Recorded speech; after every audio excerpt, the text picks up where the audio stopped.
김영무의 에세이 스페이스 그 네 번째 작품 정지용의 시 공마다를 읊조리며 지난 2018년 청탁에 의해 나는 한국 신문학 초창기의 시인 정지용의 생애를 시곡화했다. 가수 이동훈과 성악가 박인수가 듀엣으로 부른 적도 있는 향수의 노랫말이 된 그 시의 원작자가 바로 정지용이었다.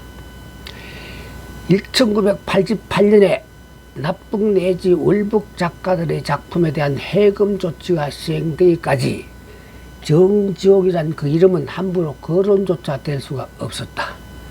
말하자면 그는 납북 또는 월북 작가로 분류된 인물이기 때문이었다. 1902년에 충북 옥천군 하계리에서 태어난 정지용은 12살이 되면서 같은 나이에 송재숙과 결혼했고 14살이 되던 해에 처가 쪽의 친척벌인 서울의 송지연 참사집에 기숙하게 되었다. 거기서 한문을 수학하다가 17세가 되면서 시문고보에 입학했다. 그때부터 5년 후가 되는 1923년에 우수한 성적으로 시문고보를 졸업한 그는 일본 도시사 대학 예과에 입학하게 되는데 일종의 장학생으로 선발된 모양이었다. 그리고 정지용은 1929년 6월에 도시사 대학 문학부 영문과를 졸업한다. 놀랍게도 그는 대학 재학 중에 카페 프란스, 압천, 파충류 동물과 같은 시작품들을 인류 문학 잡지에 발표하며 뛰어난 현대 시인으로 자리매김되기도 했다. 결과적으로 그는 현대시의 아버지 또는 한국 최초의 동시작가 등으로 객관적인 평가를 받으면서 입신 출세했지만 국군 상실에 의한 정신적 박탈감에서 해방될 수는 없었다. 그리하여 그는 가톨릭 사상에 심취하여 종교시의 세계로 침잠해 보기도 하다가 자신에게 주어진 운명이 다름 아닌 시인이었기에 일제에 대한 저항의식을 민족의 고수라는 작업에 의탁 민족주의 사상을 공고히 하려 들기도 했다. 또 우리 국토에 대한 사랑을 작품화해보며 가슴 밑바닥에 응축된 당신의 뜻을 은근히 내비치기도 했었다. 다른 한편 28세가 되는 1929년에 모교인 시문고보 영어교사로 취임하게 된 정지용이었지만 성각자적 시인으로서의 자세 또한 공고히 견지하여 들었다.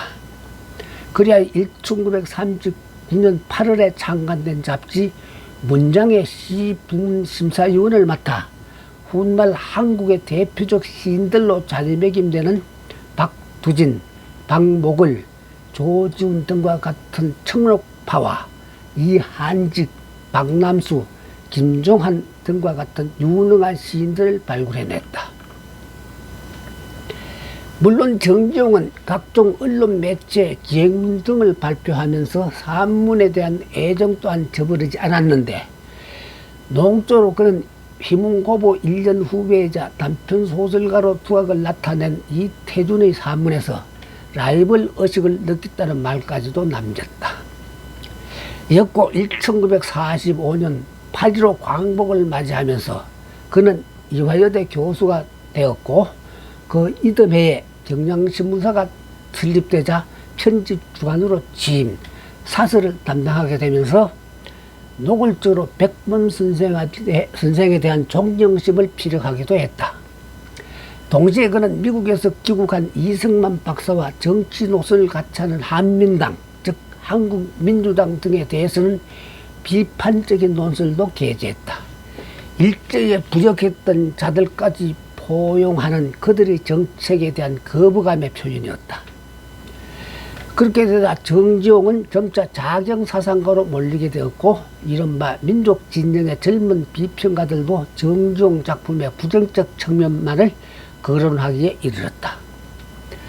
그러니까 정지용은 1942년 국민문학사호에 일제전쟁 협력시에 속하는 시 한 편 이토를 발표한 이후 더 이상 시작품을 창작하지도 못하는 상태에서 8.15 광복을 맞이했고 그 이후에는 예측조차 불가능하리만치 극심한 이데올로기적 광풍 속에 휘말리게 된 셈이었다.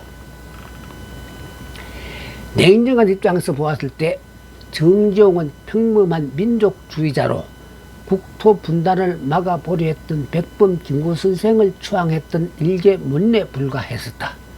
그는 이화여대 교수 시절에 제자들에게 한민당은 일제 부역자들의 단체 같아 더러워서 싫고 빨갱이들은 폭력을 일상화하는 것 같아 무서워 싫다 하는 말까지 한 적도 있었다.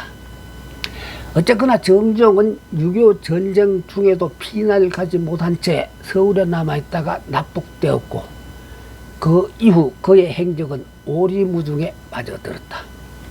이상이 정지용 시인의 생애를 축약한 전체 내용이 된다. 다른 한편 나는 그가 최후로 남긴 시 공마단을 읊어보다가 나의 무릎을 치기도 했었다. 그가 공마단의 위태로운 고개들을 지켜보면서 당신의 생애를 그 공마단에 투사시켰다는 사실을 발견한 탓이었다. 물론 여기서 말한 정지용이란 동시대인을 아우르는 함의가 되기도 하리라. 굳이 서술할 필요조차 없을 것 같기도 했지만 그의 일대기를 탐구해 보면서 나는 일제침략, 8.15 광복, 남북분단, 피를 튀기는 이념적 갈등 등을 되짚어 보며 현기증을 느끼지 않을 수도 없었다. 훗날의 역사가들은 아주 쉬운 말로 누구는 친일이었네, 항일이었네, 좌파였네, 우파였네 하는 식으로 기중 지으며 단죄하여 들기도 했는데 그런 일들이야말로 한마디로 무모한 심판이 될 수도 있겠다는 생각도 아니할 수 없었다.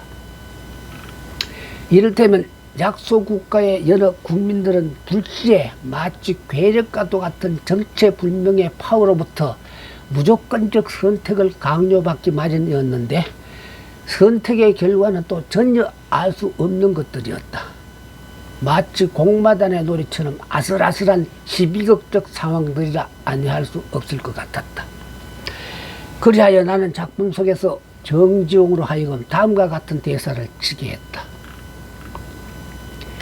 친일이냐 항일이냐 그 선택의 기로에서 애를 태우기도 했는데 이젠 또 38선을 사이에 두고 남이냐 북이냐 양자택일을 해야 하고 낯설기 짝이 없는 신탁 통지라는 아젠다 앞에서 찬반으로 갈라지기도 당해야만 했다.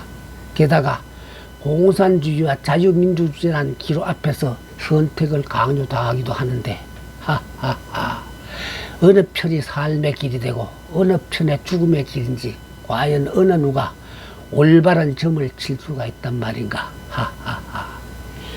정지용의 향방이란 그 극작품의 마지막에서 나는 주인공인 정지용이 공마단이란 시를 읊조리고 그의 절친이자 무용가인 조태훈이 춤을 추는 장면을 연출하려 들었는데 시를 읊조리기에 앞서 그는 관객들을 향해 다음과 같은 대사를 들려주게 했다. 그래요. 우리끼리 옥신각신 티격태격할 까닭이 어디에 있단 말씀인가요? 약소국의 험난한 역사가 우리 모두를 하나같이 어릿광대로 만들어버린 마당인데 한갓 어릿광대로 네 나는 그렇게 생각합니다. 약소국의 험난한 역사가 우리 모두를 공마단의 어릿광대로 만들어버렸다고 서로 사랑하면서 생사고락을 함께 해야 할 우리들인데 내 탓만 하기 바쁜 어릿광대들. 그런 의미에서 이 사람이 최근에 시 한 편을 창작했답니다. 여러분 조태훈의 춤사위에 실리는 공마단이란 그 시를 한번 들어보시겠습니까?